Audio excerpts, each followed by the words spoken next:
So, welcome to this webinar conducted by Hortic Consulting. We are today conducting a webinar on strategic outlook for cement industry in the Kingdom of Saudi Arabia.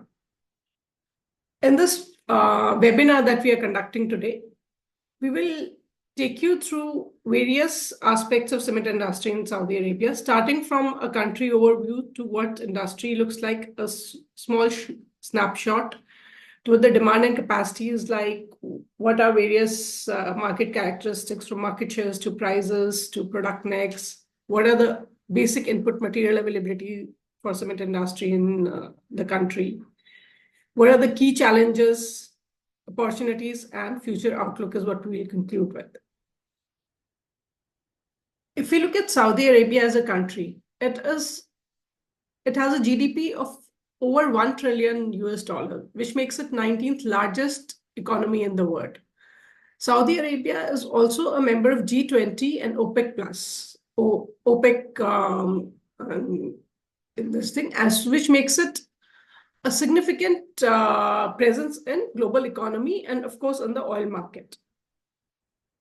Saudi Arabia also has world's third largest immigrant population, which means that 41% of population of Saudi Arabia today is foreign nationals, and only 60% is the domestic people, the natives of Saudi Arabia. Saudi Arabia today is a very oil-dependent economy, which oil contributes 45% to its GDP, 90% of exports revenues come from oil, and 75% of government revenue are from oil. To decrease this dependency on oil, Saudi Arabia government has come up with this Vision 2030, which aims at diversifying the economy and creating a vibrant environment for both local and international investors and establishing Saudi Arabia as a global leader. If we look at it from development perspective, from cement perspective, then under this Vision 2030, there are many projects, giga projects which are happening, which is NEOM and the Red Sea project and many other housing and infrastructure projects. There is an upcoming FIFA World Cup and Asian Winter Games, which is further expected to fuel development and add to consumption of cement in the country. This is a snapshot of what cement industry in Saudi Arabia looks like. Today, the country has a consumption of around 50 million ton, and it has a capacity of around 85, which means it is a highly surplus country. There are around 17 players with 22 plants. Most of the plants, around 20 plants, are integrated units and only 2 are grinding units, which means all the clinker which is required for making of cement is produced in the country itself. Saudi Arabia today has a per capita consumption of around 1500 kgs, which is a very good per capita consumption, and consumption density is of around 23 tons per square kilometer. From here, we will progress further to look at the cement consumption over past 10 years. If we look at the cement consumption, there has been a lot of ups and downs. So let's look at why there have been these ups and downs in the cement consumption. If we look at the demand actually grew till 2015, and it has been growing in the past also because of the mega projects which were announced in 2006 to boost the economy. So here we see that there was a surge in demand till 2016, and then there was a dip till mega and giga projects under Vision 2030 started in 2019. And then a surge in 2020, but because of COVID-19, again, there was a slack which happened for 2-3 years, and now demand has again started picking up in 2024.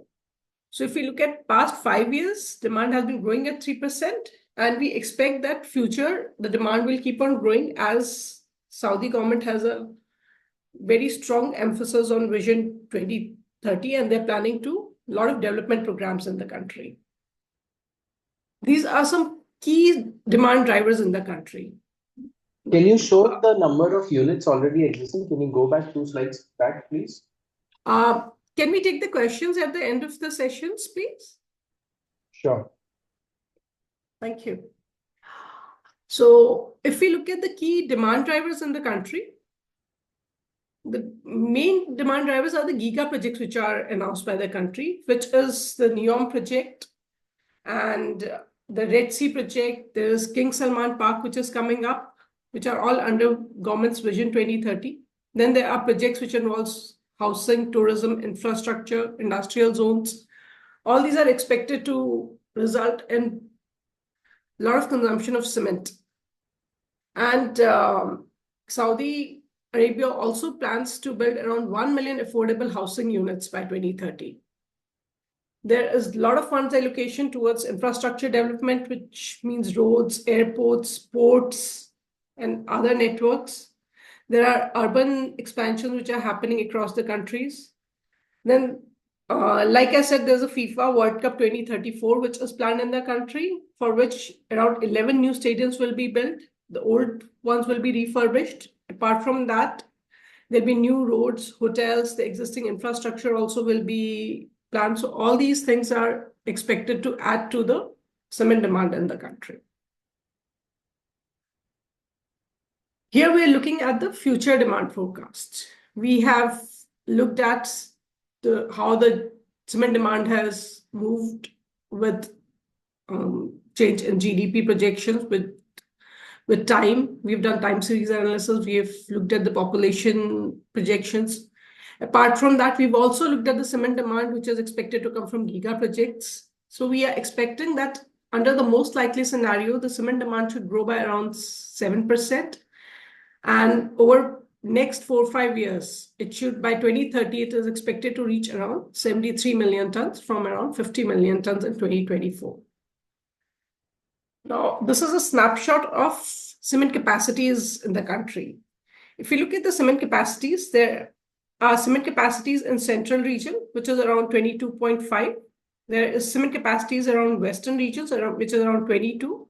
This is where most of the cement plants are located. Then there are cement plants in the eastern region and in the southern region. These total make up for around 87 million ton of capacity. And then, of course, there are plants in northern region, but not so many. And most of the demand also is in this region, which I'll show you in our next slide. Apart from this, because industry is so positive, there is around 12 million tons of capacity additions which are expected. There's Yamama Cement, which is relocating its line from within Riyadh to some 80 kilometers away, which is around 3.5 million ton of cement capacity. There's Eastern Cement and Qasim, which is planning 3.5 million ton of cement. And there is Southern Province Cement, which is putting up 6,000 TPD line, which is around 1.7 million ton of cement. These are all expected to come in another 3-4 years. So this is what the cement capacity looks like in the country. If we can see, there are all of these yellow and the red are the integrated unit where the clinker is also produced and the cement is also produced. And there are only 2 grinding units. One is Eastern Cement, which is depicted in blue here, and Najran, which is depicted in blue here. Rest of them are all integrated units. This is the demand dispersion, which I was talking about. Most of the demand is in central region, where the capital of the country is also there, which is Riyadh. 37% of demand comes from this region. Then western region, which has Makkah and Medina, accounts for around 27% of cement demand, which is around 13 million ton. Southern and eastern province have cement demand of around 7 million ton each, which is around 15% of cement demand. And around northern region has the lowest cement demand, but it also has the lowest population. It has cement demand of around 4 million ton. So this is how the dispersion of cement demand looks like across the country. Country has a PCC of around 1470 kgs, which I had talked about before also. And the highest cement consumption against PCC is per capita consumption comes from the central region, where the Riyadh is located. If we look at the demand supply gap in the country, we see that today in 2024, if we talk about, there is a surplus of around 37 million ton. And there are surpluses across all regions also. Because the country is surplus, these surpluses reflected across the region also.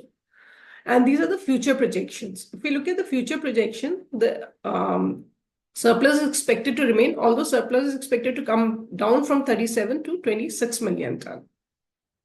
And capacity is expected to increase from 87 to around 100 million ton, with capacity additions happening, which we talked about in our previous slides. There are 4 plants which are adding capacity.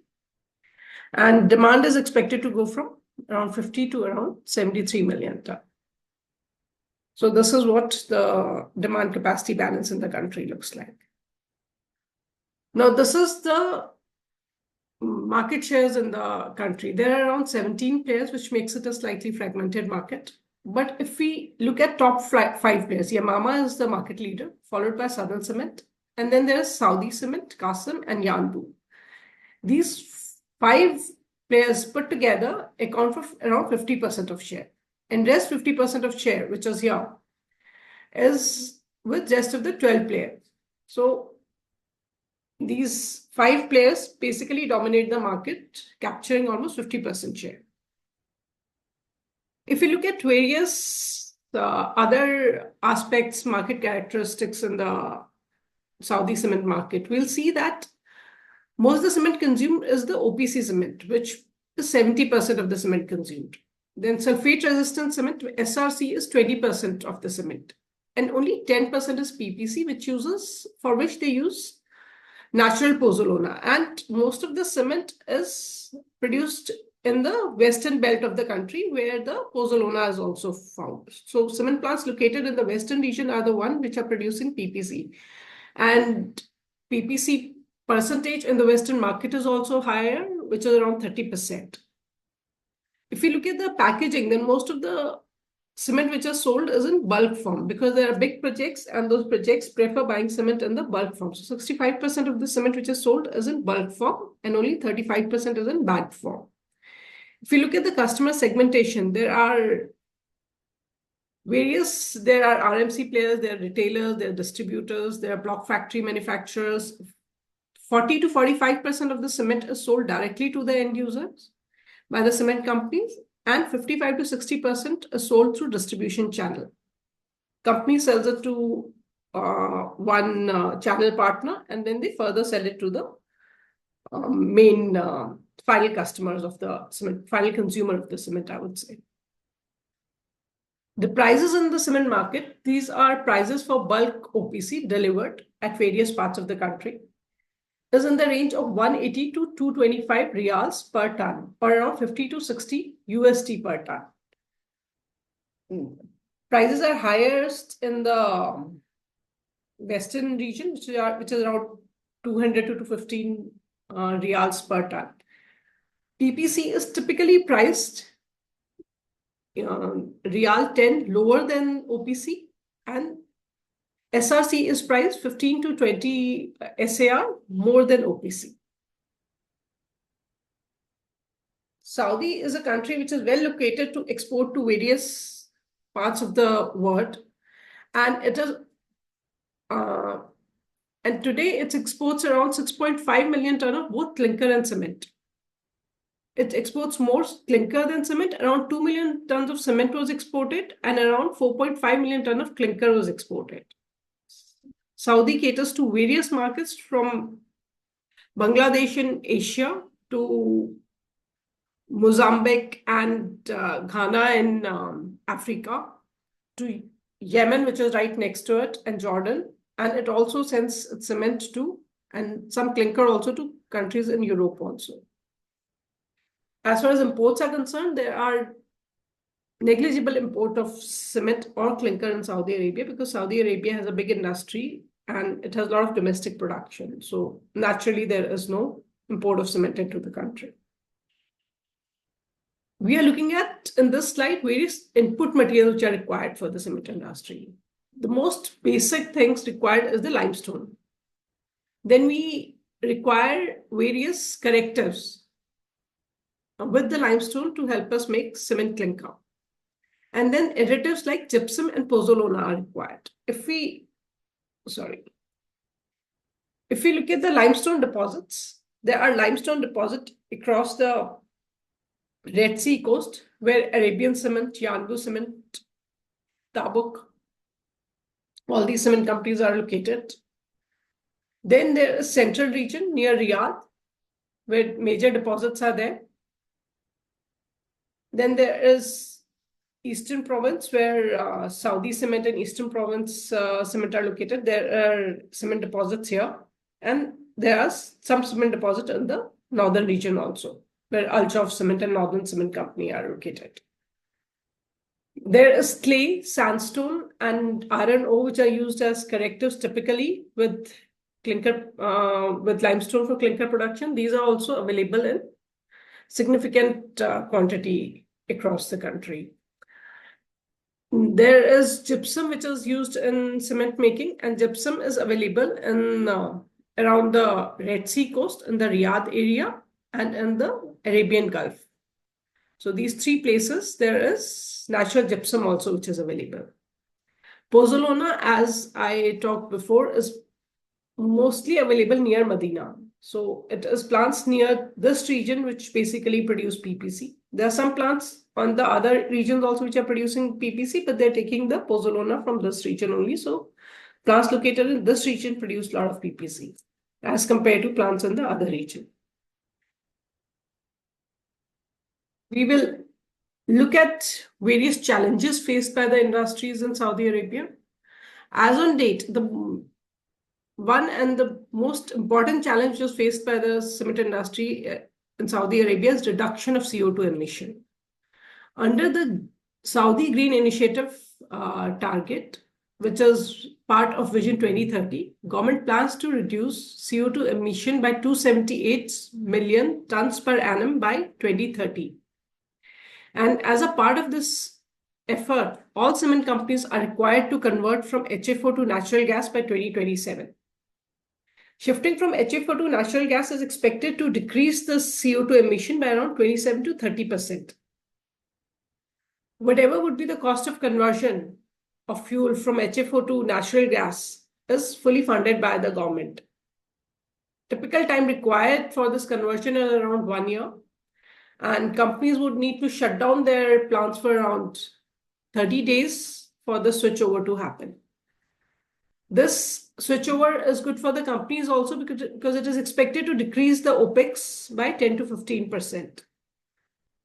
All because natural gas has higher NCV than HFO, and production capacity may take a hit by 5 to 10% if appropriate modifications in the cement plants are not made. Considering that plants are not really working at 100% capacity utilization, this may not be a major challenge.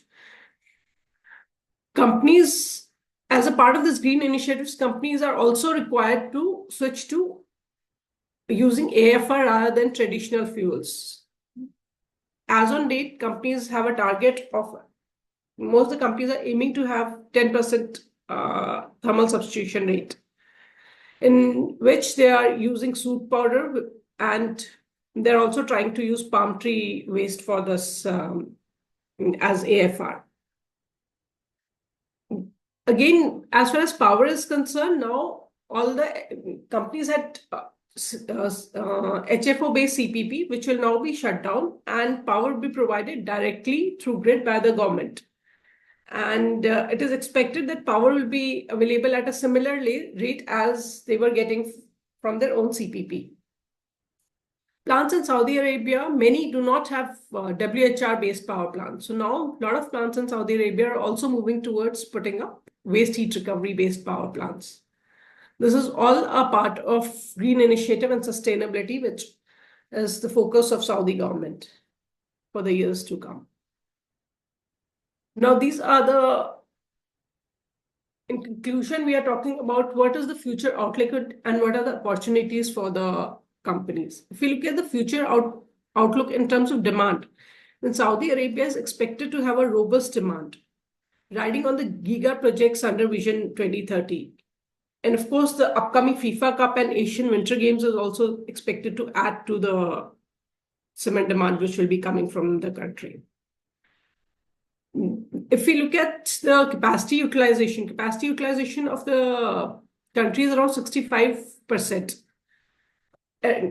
which is the industry average, because around 50 million ton is the cement demand and around 6 million ton is the export, which is happening against a capacity which is of 87 million ton.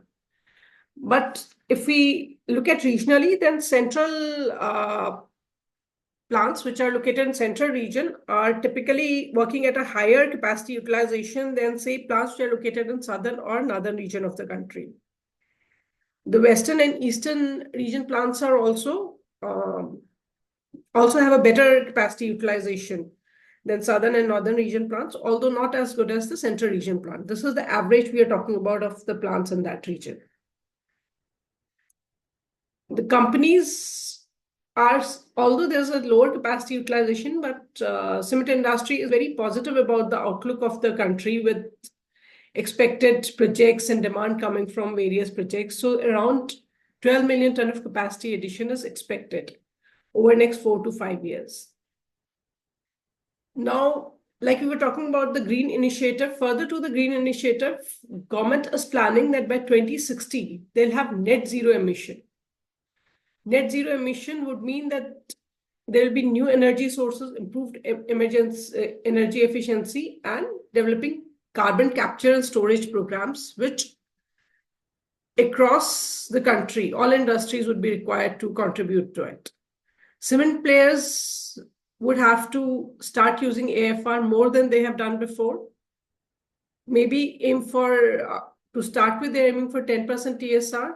They need to increase this. Cement companies and the country would also, as we see it, would switch to solar energy instead of using traditional fuel. And some of these plans are already being implemented also by the government. If we look at the increased environment awareness and strong emphasis of Saudi government on sustainable development, if we look at the product mix in the country is more towards OPC and SRC, where no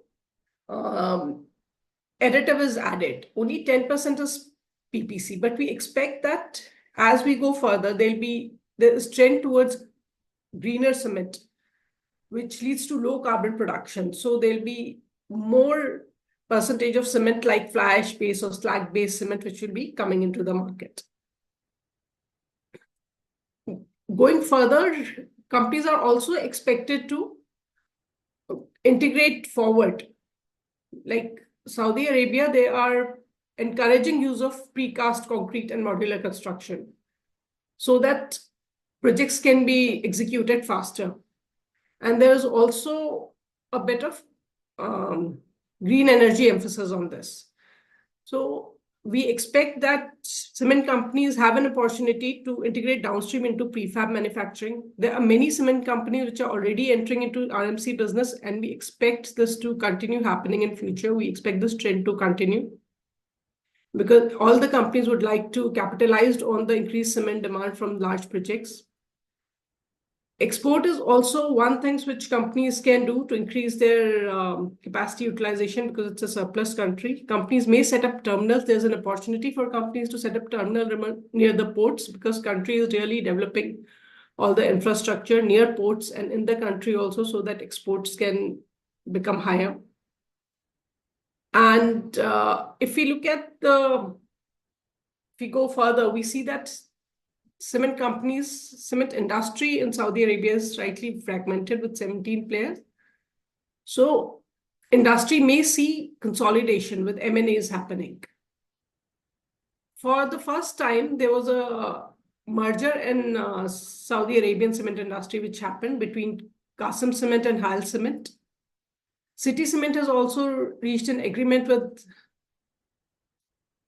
Al Qura Cement to acquire its entire stake. Southern Province Company and Yardbu Company are also looking at possibilities of merger and seeing how things can work out for them. So based on this, we feel that it's a vibrant market. There's a lot happening with a lot of emphasis of country on and the government to increase the infrastructure, make it a more inclusive country. And with a lot of giga projects happening and Vision 2030, followed by Vision 2060, we expect this development to continue happening and cement industry to keep on growing in the country. Thanks a lot. That is all I have from my side on this topic. And